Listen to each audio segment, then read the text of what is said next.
Hello, me lovelies. It's Ned Natter, and I'm here to chatter down here on the farm. I hope I'll get to brighten your day again. Over the next few weeks, I'll be nattering. I'm sure you know what that is. It's like chattering, and I'd love to gossip after a long day of taking care of things here on the farm. Me Florida farm's a real mess. I grew up looking after farms on the south coast of old England, where the men are men, the women are feared, and the sheep are just worried sick. Still, I often wonder why I came to this part of the world. Here the men booze, the women don't understand a word I'm saying, and there are more cows than pigs and sheep. They're not worried, they're just bleeding terrified. They eat everything round here with legs, even the snakes. Anyway, this week I'm having trouble with me hens again. They started on each other's feathers. I was near joining in and pulling all my hair out. Well, what's left of it. So I asked my old mate Colin Sanders about it. He reckons they're just stressed out. But their layers not getting ready to be fried, old Cole, I said. He says, take the pluckers to an animal trick cyclist then. You know, a psychiatrist, you. You know, for a checkup from the beak-up. So I took his advice and I went along to a bloke called Sigmund. They even plucked over his plush couch. Anyway, he tells me it's all to do with sex. I'd heard about blokes like him before. Anyway, he reckons that 'cause the hens hear the cock every morning, and he's nearly a mile away, they can't get hold of his pecker, so they peck each other. Anyway, I don't know who the main plucker is, but I have to be very careful and not get all tongue-tied with this one.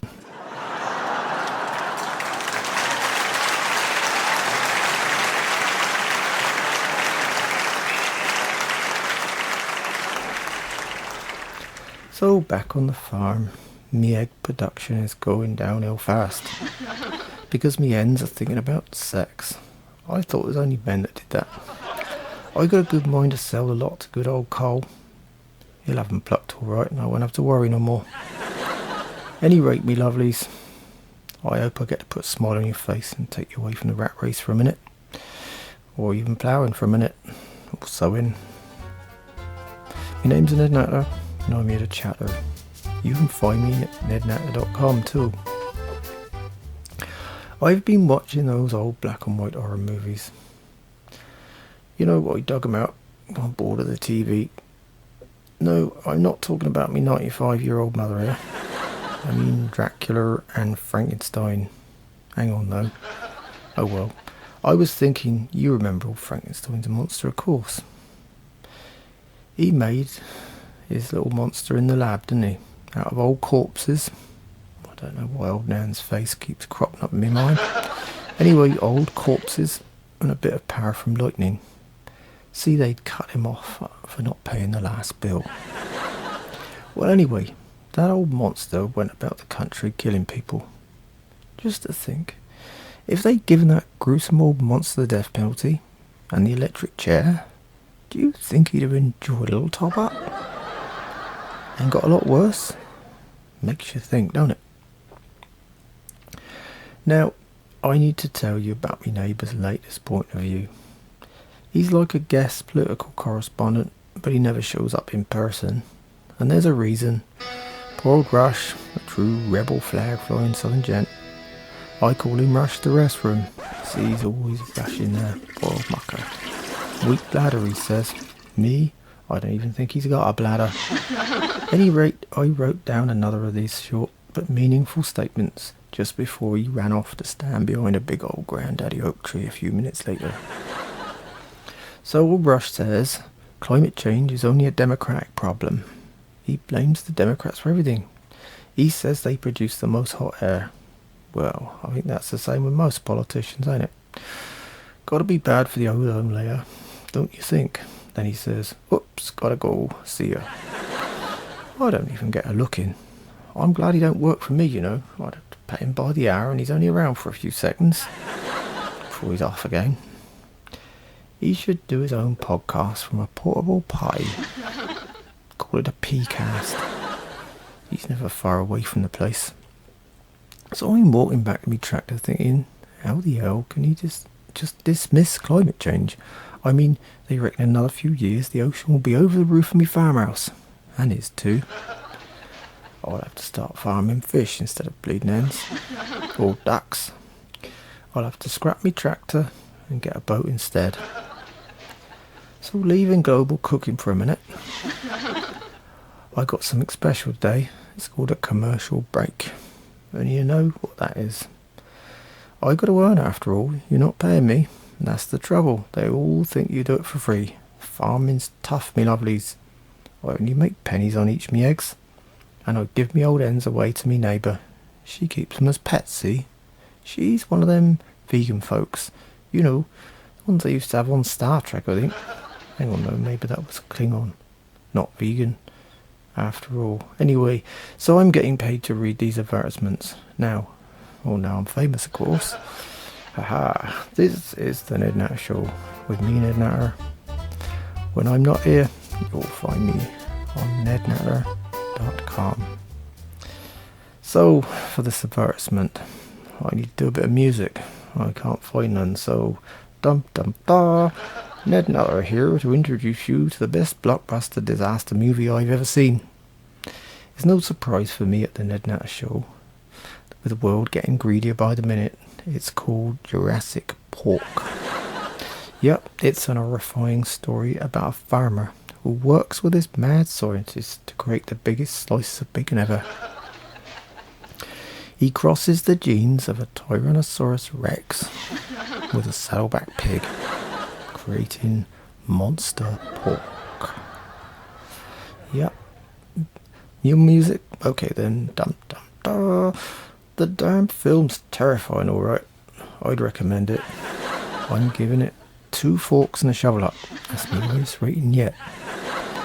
That means it goes in the farmhouse collection, not on the shite heap or on the fire. Not wishing to spoil the plot too much, I just have to say one thing though. You know, as an experienced farmer, and for all them experienced farmers listening right now, see, it ain't the bacon that's worried me. It's the amount of shite the thing produces. Now, who the hell's going to muck that bugger out in the morning?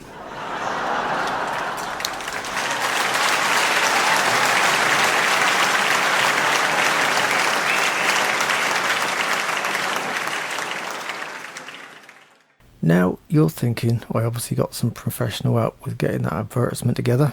Well, of course I did. I got myself an agent. Well, yeah, an agent. It's a long story. See, I met this posh girl from New York. She was visiting her relatives nearby. I almost clipped her BMW with my tractor. After making up, she says I need to get an agent. So I says, why do I need a bloody agent? So she says, well, you know, you can get out there more. People find out more about you. I was confused. Any rate, she says, gives me this number. So I called this other bird. First thing she says to me, she's got me a slot on TV. Well, I says, I'd never watch it. She says, no, Mr. Natter, you'll be on the TV. So I says, surely I'll end up breaking it. So she laughs a bit, so I thought, well, that's something. Then she says, it'll be great exposure for you. So I said, exposure? Last time I was that exposed was when I lost me towel on one of them nudist beaches. She said nothing. So I thought, maybe she was talking about the other channel. You know, exposure after midnight. I'd probably get arrested after all. Anyway, she just hung up on me. But this bloke called me back 10 minutes later and put me straight. Now he's my agent. I think he's reputable, but I hope so anyway. He's got an office in New York, close to Broadway, he says. Anyway, he's called 50%. Bit of a miserable bugger, but he's got a reputation. Yeah, I know what you're thinking. With a name like that, there's not... You wonder what for, don't you? Well, when me check gets here, we'll see, eh? Let's just hope it's worth it. It turns out to be 50% of something, and not 50% of nothing. Keeping the wife Elsie in food is a very expensive business, you know. Anyway, whilst we're talking about food, I gotta bring you up to date on something very strange. I'm a bit hungry. I had no breakfast or lunch today, and I want to discuss the highly sensitive subject of weight gain. Definitely sensitive with the wife around. She always picks up a couple of pounds this time of year. To be honest, it's all year. The only exercise she gets is with her jaw muscles. Moaning at me, shouting at me. When she's not biting me head off, she's eating a dozen donuts for breakfast. She's stocking up the calories while I look after the farm and get thinner with worry. I don't eat donuts anyway, and the coffee she drinks is the weak kind. Labby coffee. Brown water, I call it. So I got hungry and thirsty. I'd probably put on some weight if I ate more though. More than once a day even. Anyway, not wanting to make anyone feel bad, I did some research on this obesity thing. I'm sure you'd love to hear the cold hard facts, wouldn't you? Well, maybe you won't. So I won't try and overdo it, you see. I hate to be one of them shows that sound like one of them nanny hour sessions, packed with do-gooders and so-called doctors giving advice from people, telling you things to do and then doing something completely opposite themselves. I'll stick with the bare facts. Well, maybe I won't go that far. Reminds me of that tower again. So here goes. Obesity affects 39% of the US. That's 93 million, folks. That's pretty serious. The medical costs over 140 billion a year. To me neighbour Old Rush, that's real serious. They could build 3 border walls with that kind of money and put the barbed wire on top. So this brings me to ask a question. Do you think folks should do this deliberately? I mean, away from just eating what you want and regretting it later, the standard overeating thing that we all do. You see, I met this woman the other day called Sarah. She's a friend of the wife, Elsie. They go to the same place to have their nails done. Well, stuck on more like. Anyway, this Sarah puts on weight deliberately. She's what they call a stuffer. Yeah, I thought they only did that sausage skins and pillows till now. She gets paid to do it though. Eat, I mean. And to prove a point, I'm calling this bit of me programme Interview with a Stuffer. Not a drop of blood gets spilled though in this bit. Still, I guess a few donuts will pay the ultimate price. Anyway, talking of big calorie intake, I knew this bloke who used to go to the gym. He worked out for 20 minutes and then stopped next door to down 8,000 calories a milkshake. Yep, 8,000. After all, 2,000 is the daily average intake. Of course, I've heard of something like a 2,000 calorie shake before. We all have. That's bad enough. He drank 4 of them. Said the exercise made him real thirsty. Now you're asking, what's the point of the exercise then? Exactly. And after throwing around 390 pounds, he lost plenty of sweat. No, he didn't bench press the 400 pounds. He weighs nearly 400. He has trouble lifting the milkshakes. Anyway, back to Sarah, the stuffer. I had to write it all down, see. I couldn't fit her in my little studio here. There's only room for me and me cat Charles. He's only here because I thought I heard a rat earlier. Obviously one the wife hadn't shot. But no worries. I'm going to tell you all about her.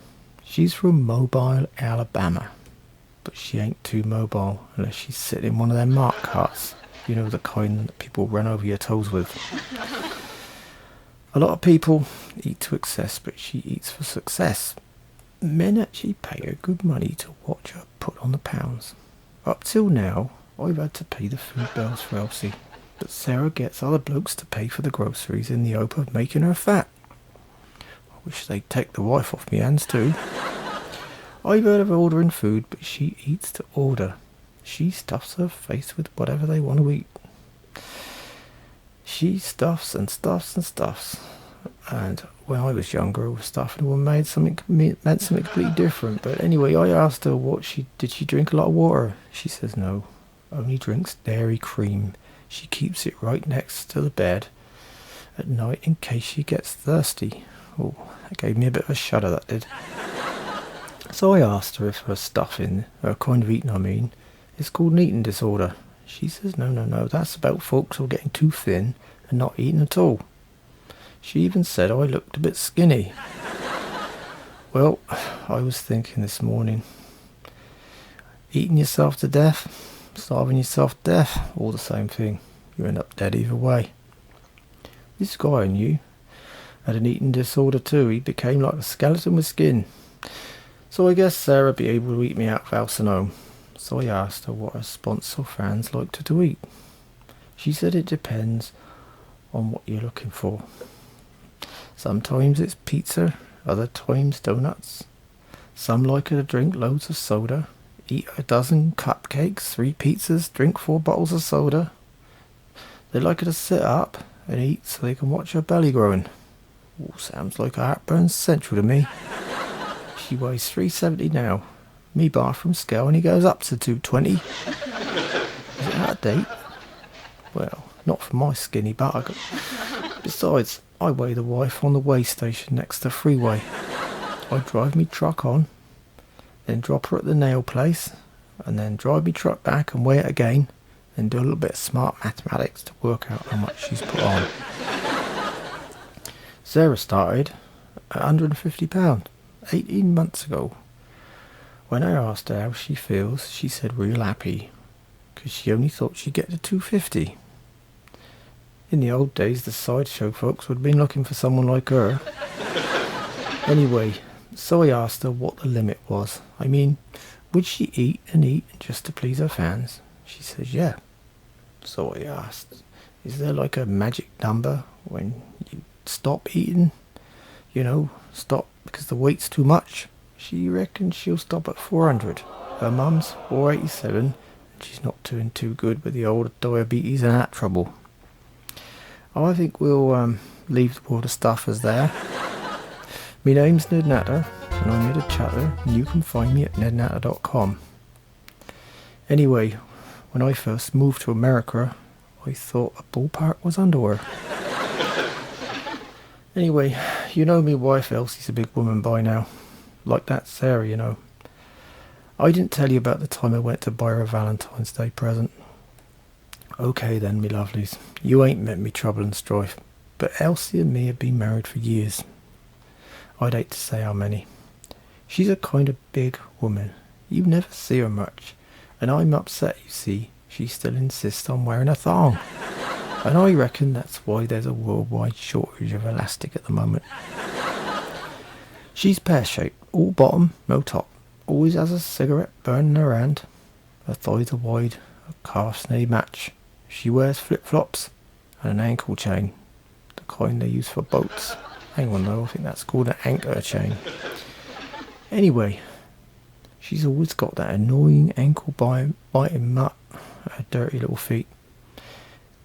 It's like a chihuahua, only made in China out of cheaper materials. It barks away like it's got fresh batteries. She calls him Ned. I don't know what she's trying to say. Any rate, shopping for Valentine's Day was the time it all came out in the open. Long before I started the Ned Natter Show, Elsie says, get me something sweet for a change. So I says, I'm always buying you them expensive chocolates, love. You know, the ones in the big box with a ribbon. Last Valentine's I bought you 2. I didn't even get a single chocky. She says, yeah, but they make me fat. So I says, well, I haven't noticed. She says, you don't notice anything, Ned. Well, I do, that's a bloody lie. Because she was fat when I married her. Anyway, so I went out to get her something different. Well, I thought, I saw like other blokes, you know, they were getting their old ladies lingerie. Oh no, lingerie. So I went to one of them places, you know, it's Victoria's Secret. So I showed up there. Well, the moment I told them my wife's sizes, it wasn't a bloody secret for long, I can tell you. I was a laughing stock. Why, you ask? Well, I did the usual thing. I gave them her measurements in feet instead of inches. So this young slip of an assistant, pretty thin like me, says, "Do you mean inches, sir?" I says, "No, you ain't seen the wife." Believe me, all I came away with was a bleeding red face. Someone even suggested plastic surgery for it, but, you know, I ended up back with the chocolates. I'm used to her whining at me. Shortcuts aren't always a good idea, you know.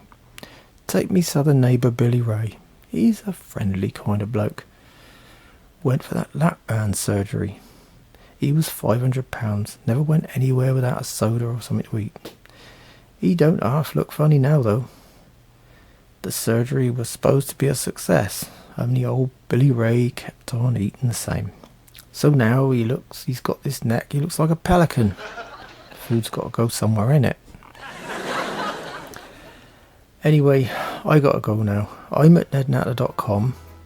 Remember, shite matters. Without us farmers, you won't have anything to eat. There's not an app for farming. It's not a video game. It means getting off your backside and having a love affair with the land. Newcomers are always welcome. Thank you so much for listening. Putting up with me terrible jokes. It's been a pleasure chatting with you. I hope you'll join me on the Ned Natter Show next time. In the meanwhile, you can still find me at nednatter.com along with me social media links, whatever they are when they're at home. So until next time, keep that smile on your face. Think positive. Don't sweat the small stuff. The grass is not always greener on the other side of the fence. It might just be a freeway. Goodbye, me lovelies.